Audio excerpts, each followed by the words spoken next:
All right, let's stick with the SEC. You talk about if you think Tennessee is for real. I know you've had your concerns in the past. Is Georgia for real? And we've seen Georgia, obviously the defending national champion. Well, we're not sure.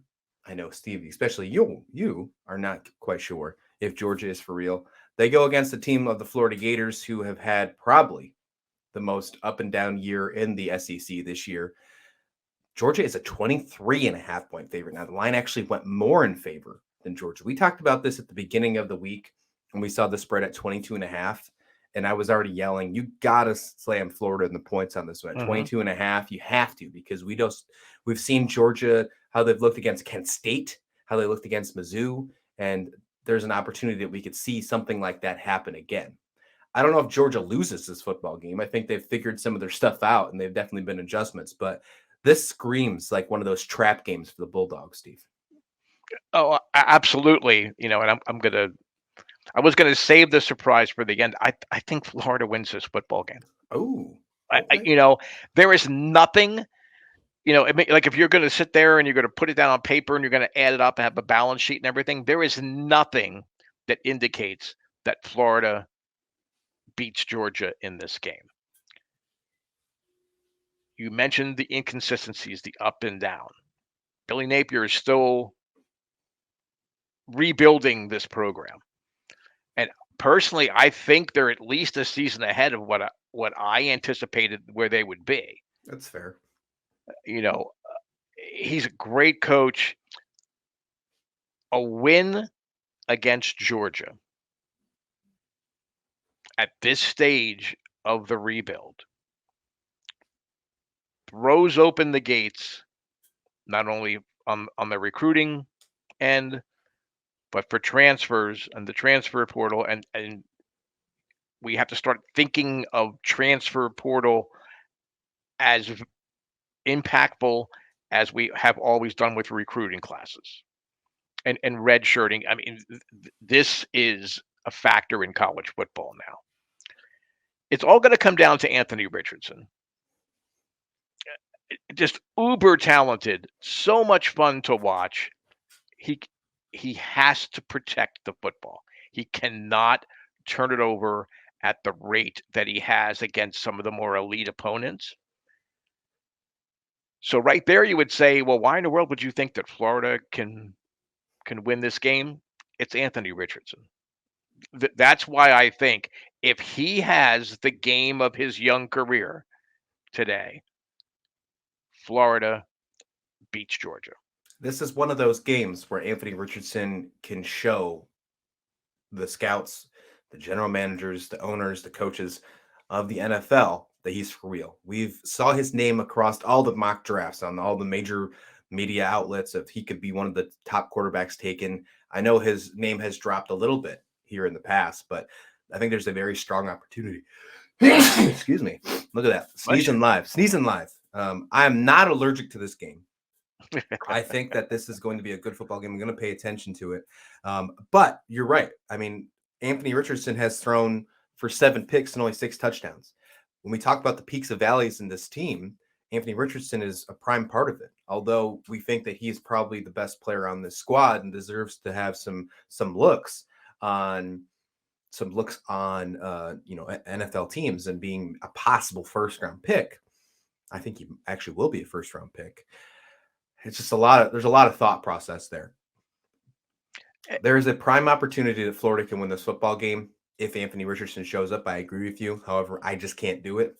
I can't do it. I don't know if we could both take Florida and live to see the next day on on the podcast, right? So I'm going to take Georgia on this one. Again, would not be shocked to see Florida put it up here.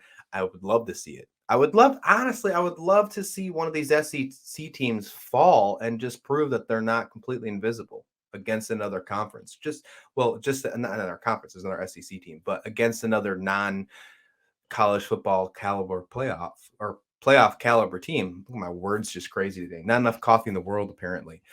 But I'm leaning towards Georgia here. The reason why I'm leaning overall is because even though I think Anthony Richardson's going to have a very good football game, you look at the yards allowed by Florida, it's almost 440 yards.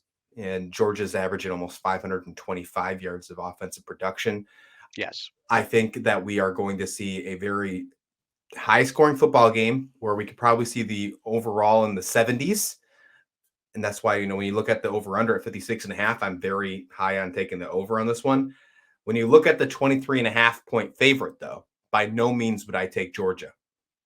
I've already put my bets in early in the week about taking Florida as a 22.5 point favorite. I put those bets in on Tuesday when I saw that spread, and I talked to you on the show. I said, put those in now. I was Hmm. I was also one of those people that's like, I gotta take that. I wish I would have waited because I would have got an extra point. Did not see that coming whatsoever. I thought the spread was going to come down. Down. UGA though is going to win this football game. Florida is not going to make it by more than 3 scores, though, Steve. It's funny here. We're talking about lines and gambling and putting our bets in. Florida's playing with house money in this game. My guess is that Billy Napier is going to just throw caution to the wind, and they're going to come out gunning, and they're going to come out throwing. If they are successful early doing that, that could allow Florida to later in the game establish the run. Now, Georgia's defense is terrific against the run. So again, all of the things on paper and that you look at are saying there's no way Florida can win this. But again, if they can be successful early and kind of have that Bulldogs defense back on their heels a little bit, where they're now maybe focusing a little bit more on shutting down the pass, it could open up the running game that could slow things down enough where Florida can keep pace. So I'm just going with the gut here. I mean, absolutely, if you haven't already, run down to your sports book or go online, bet Florida, take the points. For sure. But if you can get some really nice, odds or some kind of teaser bets or something or parlays where you have where Florida, you kind of keyed off Florida beating Georgia. It might be worth a couple of bucks trying to do that. I'm with you. Drixley chimes in again and says, I was thinking you're going to take Georgia. So they're talking to you, Steve. Looks like I know a lot of people are going to think that this is going to be a pretty easy win for Georgia just based on what we've seen with Florida for the past few weeks. But like we said, we just saw Florida lose to LSU. LSU is one of those completely random teams, though. I mean, they could be a juggernaut. They've had peaks and valleys as well. There's an opportunity that Florida can take care of it. If you want to play a comparison game, Florida won against Mizzou by 7, right? And Georgia only won by 4. I mean, obviously, this was if you don't want to take the points, spread the difference, and really, if you got to understand what kind of games those happen. Georgia has made some adjustments. They had a pretty rough middle of the year against basically those 2 weeks, especially against Kent State and against Mizzou. They obviously took care of. They made some adjustments going in the Auburn game. Obviously, they just played Vanderbilt and just blew the brakes off them. You come into this football game against Florida, it could be a very interesting one. This is what I'm going to pay attention to. We probably talked the most about this one in all of our show because we do think there's a possibility for the upset.